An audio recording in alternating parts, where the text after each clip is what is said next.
Pemirsa apa kabar? Hai. Bertemu lagi bersama kami berdua dalam program Mingguan VOA Indonesia Dunia Kita yang kami bawakan kali ini dari Kompleks Katedral Nasional Washington di Washington DC bersama saya Rifan Wiastono dan Aryatno Budianto. Yang terkenal di sini adalah selain dari arsitekturnya katedral sendiri juga tamannya. Ini adalah Bishop's Garden ya, sebuah taman yang bisa dinikmati oleh publik sebetulnya. Dan di sini juga bisa menjadi semacam oase ya bagi warga untuk rehat. Dan kali ini di episode Dunia Kita yang kita bawakan kali ini, kita juga mau memperingati yang namanya International Migrants Day atau Hari Migran Internasional yang jatuh di setiap tanggal 18 Desember ya, Nek? Nah, ini adalah sebuah momen di mana kita diajak untuk bersama-sama merenungkan nasib para migran ya, terutama mereka yang berusaha untuk mengubah hidup mereka ya, datang ke negara lain termasuk ke Amerika Serikat. Nah, contohnya dilakukan oleh sekelompok warga lansia sebetulnya yang tinggal di rumah lansia ya, panti lansia. Panti lansia mereka ini dirawat oleh para perawat yang kebanyakan adalah para migran Amerika dan berasal dari puluhan negara. Dan juga yang berikutnya kita akan melihat bagaimana upaya sejumlah perempuan, pebisnis perempuan ya, pengusaha perempuan di Amerika Serikat untuk membantu perempuan lainnya terjun dalam industri STEM.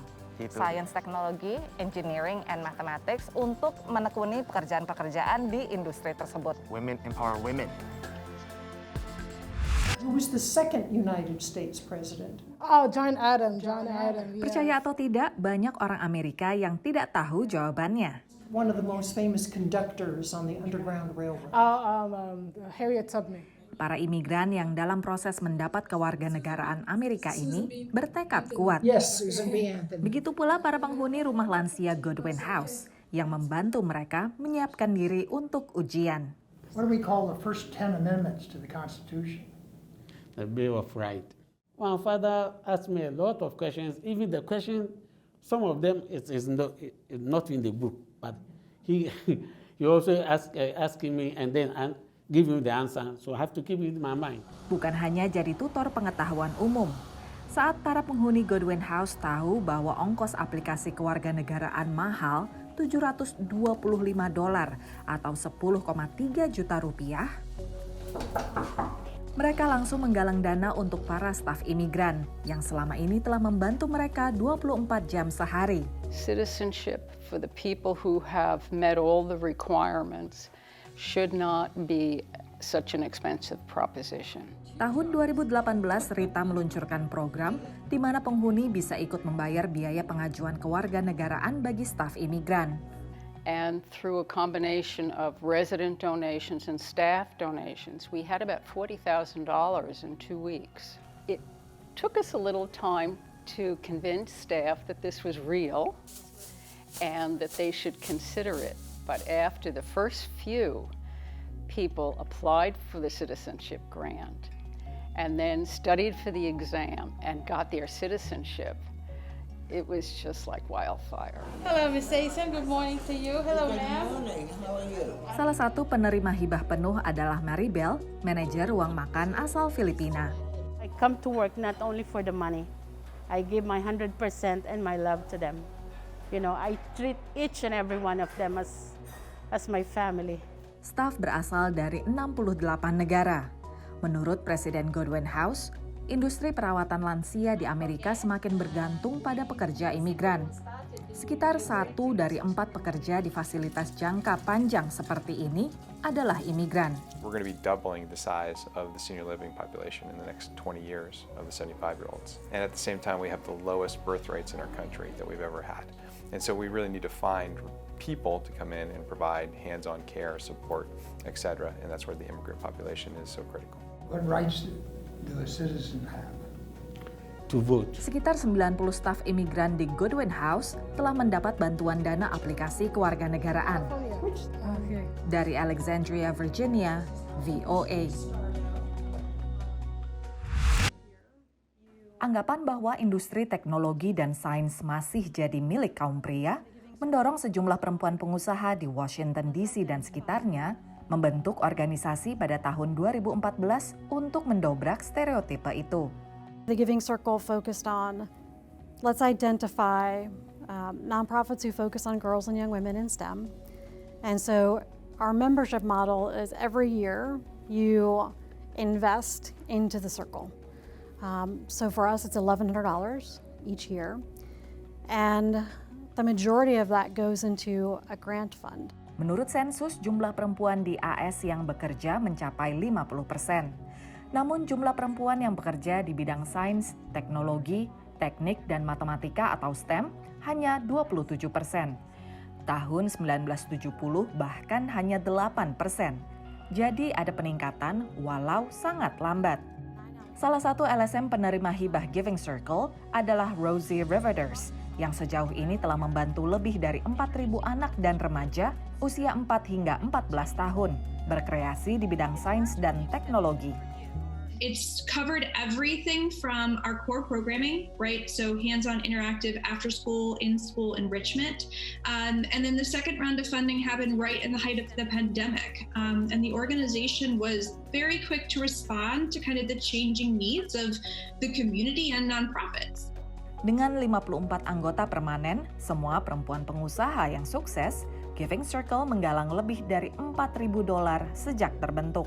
We also have created an endowment fund that has over $50,000 because as we grow that every year, eventually it will kick off funds and be self-sustaining. So since 2014, we've also helped 3,000 girls and young women, and we've worked with over 15 nonprofits in the area. Tambahnya, partisipasi perempuan adalah kunci dalam upaya mengangkat perempuan di bidang apapun. Dari Washington DC, VOA. Ya, tanggal 20 Desember kita juga memperingati Hari Solidaritas Internasional dan kami punya liputannya untuk Anda dari San Francisco. Betul, kita akan bertemu dengan para chef atau juru masak yang juga punya solidaritas yang tinggi. Jangan kemana-mana, tetaplah di Dunia Kita.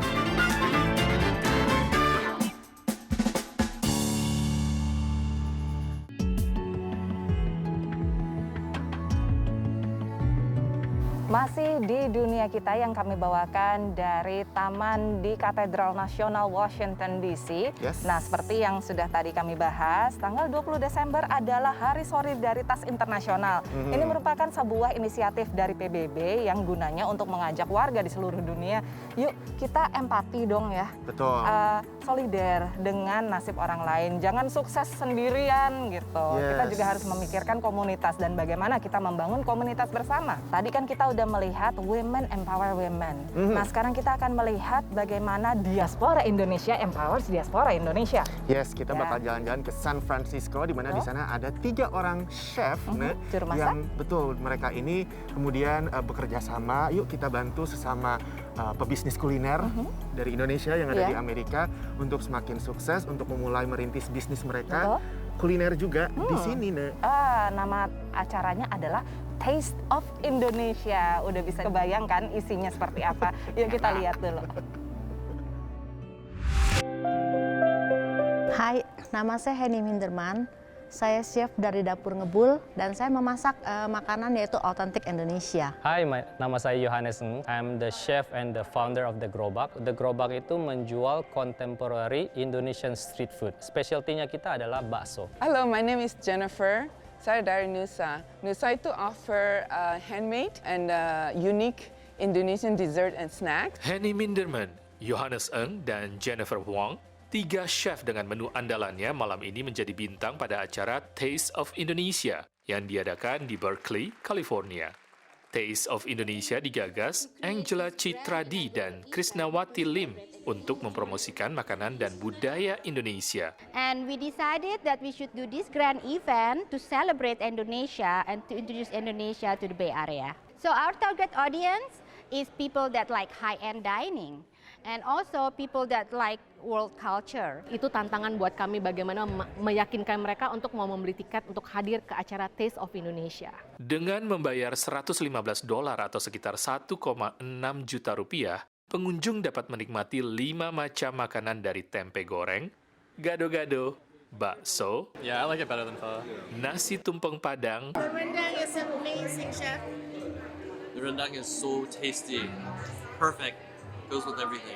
Hingga jajanan pasar, lapis legit, ketan serikaya, dan klepon. To make it easier for the non-Indonesian community to understand what klepon, we call it Javanese mochi because it's technically a mochi, with the palm sugar filling. Total 140 pengunjung yang kebanyakan adalah warga Amerika hadir menikmati makan siang atau makan malam. I think today we nailed it. Makanan yang di return hampir semuanya habis.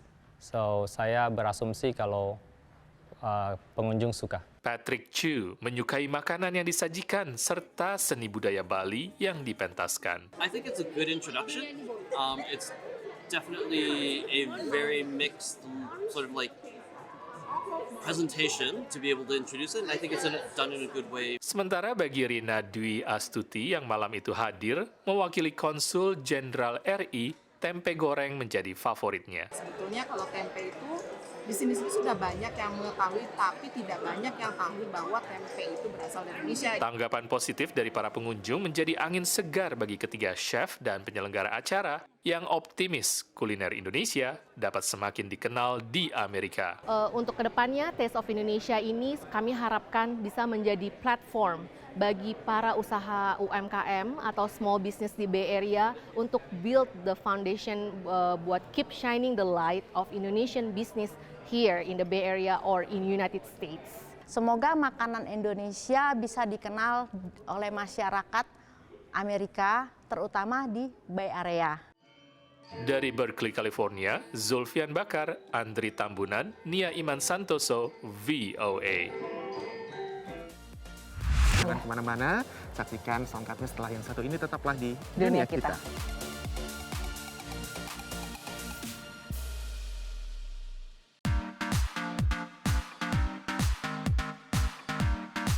Masih dalam Dunia Kita dari Washington DC masih membicarakan tentang Hari Migran Internasional. Betul. Dan kita masih akan membawakan 2 liputan terkait dengan itu ya. Nah, ada sebuah eksibisi baru yang menampilkan tentang dinding perbatasan di selatan Amerika itu antara Amerika Serikat dengan Meksiko. Nah, di situ orang bisa merasakan bagaimana berada di The Wall atau El Muro itu. Nah, satu lagi kalau misalnya ngomongin soal migran nih, di Kanada kita agak melencong sedikit ke utara Amerika Serikat. Di tetangganya Amerika ini ada satu pulau namanya Prince Edward's Island. Ini adalah satu pulau yang kecil sekali dan disebut juga sebagai provinsi terkecil di Kanada. Yang sekarang ini jadi rumah untuk banyak sekali migran. Oh gitu, kenapa ya? Katanya sih banyak justru penduduk aslinya yang pada migrasi keluar dari pulau itu. Tapi kita coba pelajari deh apa yang menyebabkan sekarang jadi banyak sekali migran tinggal di sana. Ini dia. Sebuah pameran yang meneliti tembok perbatasan antara AS dan Meksiko telah dibuka di National Building Museum di Washington, D.C. Pameran berjudul The Wall El Muro, What is a Border Wall? Mengamati tembok perbatasan itu dari kacamata desain dan arsitektur, sekaligus lingkungan, sejarah, dan dampak simboliknya. And we believe that the wall is one of the most significant built environment issues and projects of the past century. And we wanted to have a context for people to consider its evolution and its impact. The Wall menawarkan pengalaman multimedia partisipatif dengan ratusan foto, artefak, rekaman audio dan video, serta instalasi tradisional. Pembukaan pameran bertepatan dengan pecahnya rekor arus imigrasi di perbatasan Amerika bagian selatan, isu yang menekan pemerintah dan petugas perbatasan. There was a lot of political conversation about the border wall, or southern border in particular, with lots of opinions and attitudes about it, and it was very clear that a lot of people don't understand our border. So hoping in this exhibition that visitors will come in and will get a better understanding, get a history of sort of how we ended up where we are. Terlihat kebijakan imigrasi Amerika yang terus berubah dari masa ke masa dan bagaimana tembok dibangun. Berbagai instalasi menggambarkan perubahan kebijakan Gedung Putih, perpanjangan tembok perbatasan, jumlah imigran yang ditahan, hingga jumlah petugas perbatasan. Misalnya pada tahun 1924 hanya ada 450 petugas perbatasan, lalu pada 1992 bertambah jadi 4.000, dan kini ada lebih dari 19.500 petugas. Sejak akhir 90-an, lebih dari 8.000 orang diperkirakan tewas saat mencoba menyeberang, umumnya akibat panas menyengat dan dehidrasi. The conditions are really hostile, both in weather and terrain, and so many of those people don't survive. Sejumlah karya seni juga ditampilkan. Seniman Ana Teresa Fernandez mengecat sebagian tembok itu dengan warna biru agar wujudnya menyatu dengan langit. Jungkat-jungkit yang dirancang arsitek Ronald Ryle dan desainer Virginia Sanfratello ini melambangkan persatuan dan hubungan kedua bangsa terlepas dari kewarganegaraan mereka. Dari Washington DC, VOA. Terletak di Samudra Atlantik Utara, sebuah pulau kecil yang merupakan provinsi di Kanada, secara diam-diam menarik gelombang imigran beberapa dekade terakhir. Dikenal banyak orang sebagai latar kisah novel anak tahun 1908 berjudul Anne of Green Gables, provinsi terkecil di Kanada itu menarik perhatian para pendatang yang mencari gaya hidup santai. Sejak 2019, Prince Edward Island mengalami penurunan tingkat kelahiran, sekaligus migrasi warga asli setempat yang pindah ke kota lain di Kanada. I would say probably around 2015, 2016, PI suffered from the loss of, young workers. Prince Edward Island, it has an aging population and a declining birth rate. Karena minimnya angkatan kerja muda, pemerintah provinsi membuka pintu bagi warga asing untuk memenuhi kurangnya pasokan tenaga kerja domestik dan meningkatkan populasinya. We have a wide variety of industries who are looking to immigration to assist with labor shortages. That ranges from traditional industries such as tourism, hospitality, agriculture, aquaculture, as well as, emerging industries here in PEI. Upaya pemerintah di tingkat internasional melalui pameran kerja dan penerimaan mahasiswa baru untuk menarik imigran membuat provinsi itu menjadi provinsi dengan tingkat pertumbuhan populasi tertinggi di Kanada pada 11,8%. Juga jadi satu-satunya provinsi di Kanada dengan usia rata-rata penduduk yang menurun. We see immigration as a positive thing from both the population growth, economic growth, as well as that cultural diversity that's very important to the fabric here. Now what we're seeing, our primary source countries are India, the Philippines, China is still an important source country, Vietnam, and Nigeria, Mexico, Jamaica. I really enjoy the traditional way of living here. Some people may feel like it's kind of boring, but we actually really like the lifestyle here.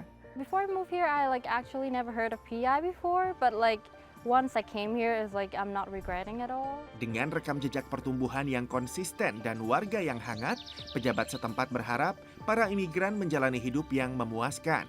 Layaknya manfaat yang dirasakan provinsi itu berkat kehadiran para imigran di pulau yang kini mereka sebut sebagai rumah.